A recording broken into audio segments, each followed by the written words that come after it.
Shri RR Sharma గారు చాలా పేరున్న ఆర్కిటెక్ట్. ఒకసారి మహాస్వామి వారు ఒక పని కోసం వారికి కబురు పంపగా వారు స్వామివారి దర్శనానికి వచ్చారు. వారు చేయవలసినది చాలా చిన్న పని. రామేశ్వరంలో ఆదిశంకరాచార్యులు మరియు నలుగురు శిష్యులతో కూడిన ఒక నిర్మాణం చేస్తున్నారు. అది అగ్నితీర్థం నుండి చూసినా చక్కగా కనపడేటట్టు ఉండాలి అని స్వామివారి ఆలోచన. కాబట్టి అది ఎంతటి ఎత్తులో ఉండాలో చెప్పడానికి శర్మగారిని పిలిపించారు. ఇంత చిన్న విషయానికి అంత మేధావి అయిన తనను పిలిపించారని శర్మగారికి కొద్దిగా అసహనం కలిగింది.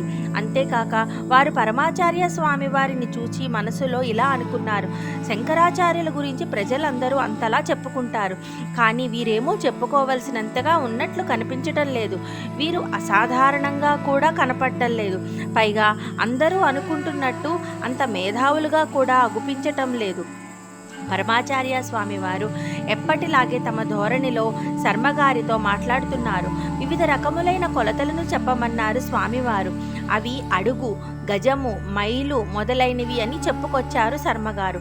కొద్దిసేపటి తర్వాత స్వామివారు వారి చేతి మధ్యవేలు మొదలు నుండి ముంచేతి వరకు గల పొడవుని ఏమని అంటారు అని అడిగారు. శర్మగారు వెంటనే గజము అని చెప్పారు.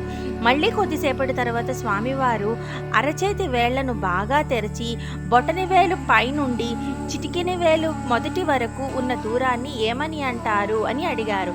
క్షణం ఆలస్యం చేయకుండా జాణ అని చెప్పారు. తర్వాత స్వామివారు చేతి బొటన వేలి చూపుడు వేలిని చాచి దీన్ని ఏమని అంటారు అన్నట్టుగా శర్మగారి వంక చూశారు. ఆయన ఏమీ చెప్పలేకపోయారు. అసలు అలాంటి ఒక కొలత ఉందో లేదో కూడా ఆయనకి సరిగ్గా తెలియదు. నిశ్శబ్దంలో సమయం వెళ్తోంది. స్వామివారే దానికి జవాబు చెబుతూ దాన్ని కూపే అని అంటారు, అవును కదా అని చెప్పారు.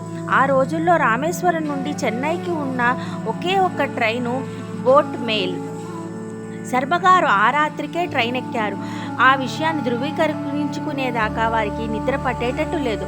మరుసటి రోజు ఉదయం తన నివాసానికి వెళ్ళగానే ఆర్కిటెక్ట్ పదాల డిక్షనరీని తీసి దీనికోసం వెతకగా చూపుడు వేలు నుండి బొటను వేలు మధ్య దూరాన్ని కూపేగా చెప్పబడింది. శర్మగారు తన స్నేహితుడైన ఇంజనీరు మణికి ఫోన్ చేసి, మణి, మీ స్వామి వారికి నా నమస్కారాలు అని చెప్పాడు.